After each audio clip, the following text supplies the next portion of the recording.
Greetings, I'm Rob Chappers. I'm the captain. And I'm Martin. And we're here. He's still Martin. He's still Martin. He's been Martin all day. And we're here at Empire Studios. Studios, indeed, yes.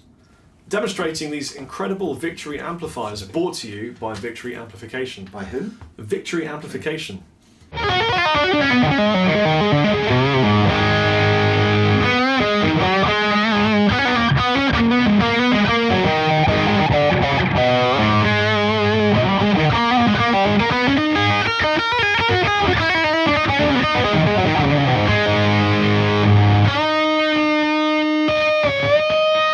This is Martin Kidd, the mastermind behind Victory, and we're here today to talk about Whatley. Possibly the most modest, understated man sitting in on the planet. The Santa of Shred. You would yes, I must admit, you know, this man is single-handedly responsible for some of the best sounding amplifiers I've ever tried ever. So, the V50, what's its nickname, Martin? It's the Earl. Ah, awesome. Indeed. And what was your inspiration behind making the Earl?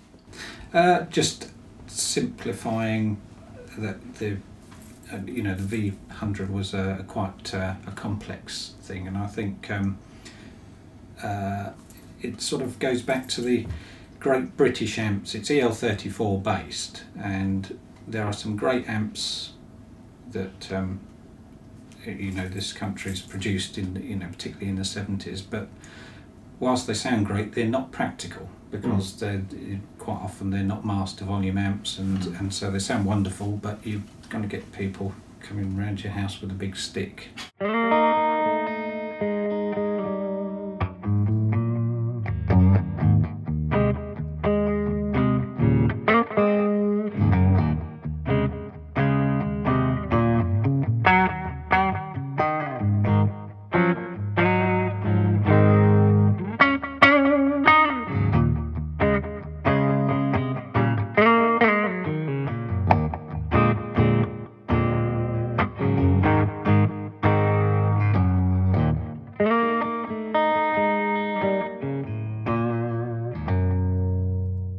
Do you do a lot of amp design at your home? I do. It's more tonal tweaking, Yeah. and so I do have to be careful. I haven't upset anyone where I live at the moment. Does anybody know that you live next to them? Presumably his next door neighbours know you. They've seen me and everything, so... You ain't seen me. But yeah, I mean the V50s, it goes more to the sort of hot-rodded British thing, but there are so many nice tones, but you can't really get them all from one control, as we've noticed with the other amps. Sometimes even with the gain backed right down, there's still a bit too much. So it's handy to be able to switch between two channels. There's a bit of fiddling with the EQ I did, so that it worked for both channels. So it works for clean sounds and for overdrive sounds.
On the V50, what I like about the V50 is it gives you it's not just a V100 with less knobs on it, is it? It's its own sound. Yeah. It's got a load of low end to it. Yeah, that I wasn't expecting. A lot of low end and much sort of. I wouldn't say less forgiving than a V100, but because of the way the saturation appears to come much more from a sort of a power amp sort of balls, if you like, rather than a sort of a preamp section, it's going to appeal to those guys that like essentially older amplifiers turned up loud. And I also like on the V50 the fact that although it is a 2-channel amplifier, you would normally associate a 2-channel amplifier with clean and dirty, wouldn't you? Whereas on the V50 you've got the option to have clean or dirty, or dirty and dirty. Or dirty and absolutely filthy. Yeah, or absolutely well, this filthy. is it. Talking about gain, I mean, just because we're saying it's based on these old British amplifiers, anything that you make has more gain than you would ever need to dial in, and it's equipped.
It's not often that when I'm doing videos with Chappers that Chappers is happy with the gain round about what 12 would be o'clock. sort of like 11 or 12 o'clock. Yeah.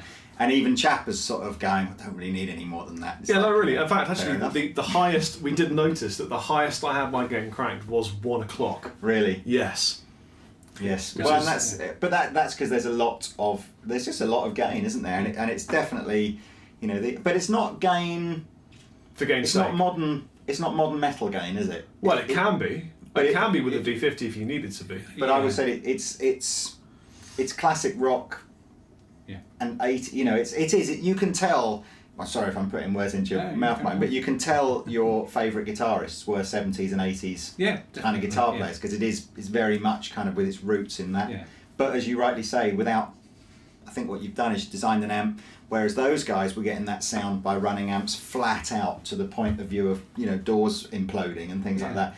These amplifiers can get that kind of tone at a more sensible. Yeah, that's Yeah. the output idea. volume, Like, isn't even with designing a low wattage amplifier, the whole idea is practicality. Because if somebody can only afford one amplifier and they're perhaps going, buy a 50 watt amp so they can gig it or practice with it indoors, then you need to be able to get a good tone at low volume.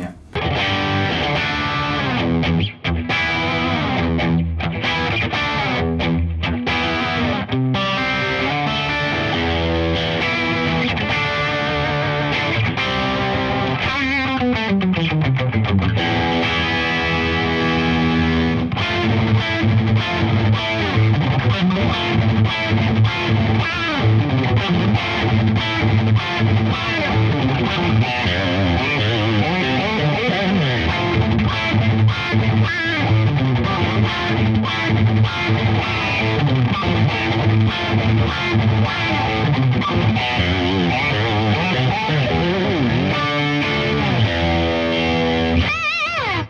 And just for comparison's sake, we talked about the amount of glass in a V100. How much glass is in a V50? Same. Oh, really? Yeah, Same? yeah, it's the same.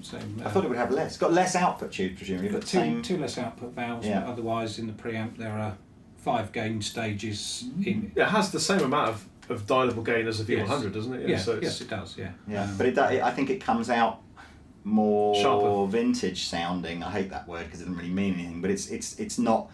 I think the V100 suits that sort of legato style, liquidy kind of game, whereas the V50 suits that more kind of digging in, get a bit in your face. the V100's more B style and the V50 is more M style, I think is what you're trying to say. more what style? Yes. I think I know where you're coming from there. B style. B style. Boogie. Sorry. I apologise. Style.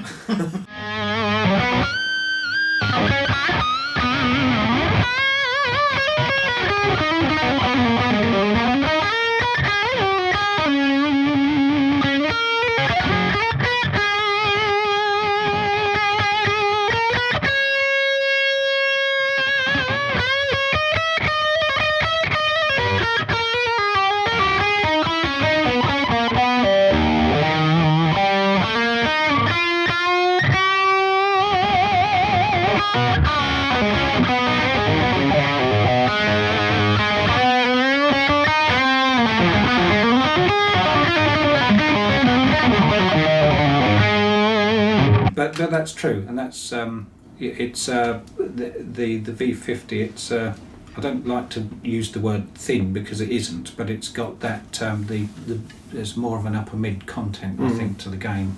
Yeah. Which I like. Like a juicy And we tried that in the demo through the Victory 212 cab, didn't we? And obviously we did the 100 through the 412 and the 50 through the 212. No reason for that other than we had two cabs and we wanted to demonstrate both of them. But it's fun to use everything we got. If you know, the 100 would work perfectly well through the 212 and the 50 would work perfectly well through the 412. Typically, I suppose you're going to get a little bit more bass end and a bigger sound with a 412. I like what you've done, by the way, on I noticed in the small print in the manual, all the baffle, all the both cabinets and the Baron combo are straight fronted, aren't they? So visually they look kind of cool, but all the baffles are slightly angled backwards to give that 12 degrees. Yeah. So did you do an 11 degree one and a 13 degree one and decide that 12 was the optimum? Yeah, we did those. No, we just. But that's presumably designed with the kind of the pub club player in mind, where he's standing directly in front of the cab and he doesn't want the sound all at his knees, he wants it at his ears. And even with, people like Rob in mind, the reason being that, we discussed tone and I like quite a dark tone, really, whereas Rob likes a bit more brightness.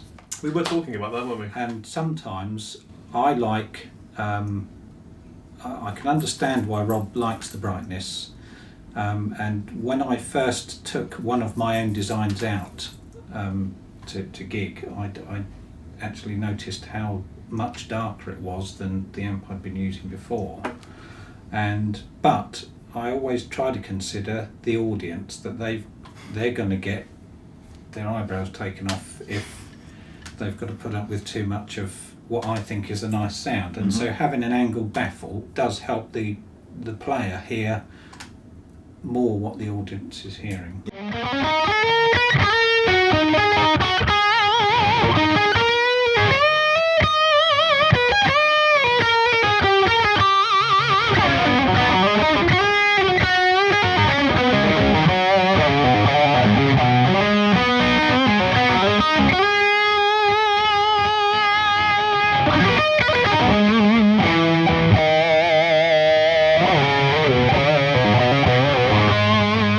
Because the thing about the slightly mid-scoop to slightly darker tonality is it's nice on the ears, and playing in your bedroom you want that kind of tone. It's a soothing tone, and when you add a bit more high-end frequencies into the mix, it is a little bit tiring sometimes on the ears. But the thing is that when you're recording, you want your guitar to occupy that area tonally. You don't want to start filling up where the vocals would sit or the bass would sit. And so it's nice for me in designing my amp.